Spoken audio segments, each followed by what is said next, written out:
Hi friends, আজকে অনেক দিন পর একটা ছোট্ট ব্লগ নিয়ে এলাম। তো এই ভিডিওটা ছিল ভোটের দিন।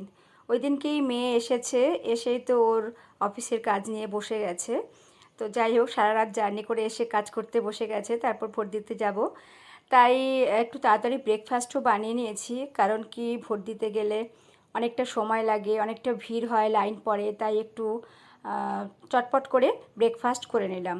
একটু ডিম ডিম আলু পেঁয়াজ ভাজা করে নিয়েছি, তার সাথে রুটি। এ দেখো ব্রেকফাস্ট রেডি।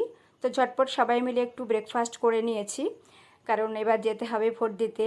তারপরে আবার দুপুরে রান্নাবান্না আছে। তাই ব্রেকফাস্টকে আমরাও রেডি হয়ে গেলাম। মা আর মেয়ে রেডি হয়ে গেছি, দেখো এখন যাব ভোট দিতে। তোমরাও নিশ্চয়ই সবাই দিয়েছো। আর ছেলে আর বাবা আগে বেরিয়ে গেছে। তো আমরা দুজন একটু আস্তে আস্তে করে ধীরে সুস্থে রেডি হয়েছি।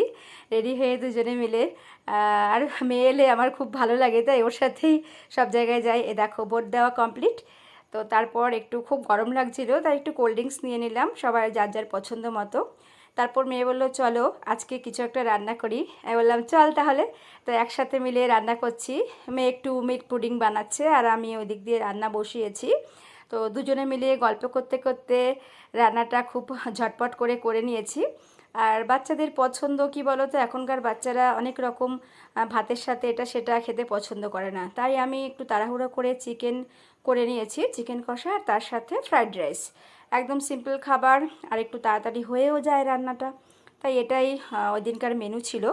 আর বেশ ভালোও হয়েছে রান্নাটা, ঝটপট করে করে নিয়েছি। আর মেয়ে যেহেতু সাথে ছিল, তাই আমি গল্প করতে করতে কখন যে রান্নাটা কমপ্লিট হয়ে গেছে বুঝতেই পারিনি। আর এই দেখো মেয়ের দিক দিয়ে মিল্ক পুডিং রেডি।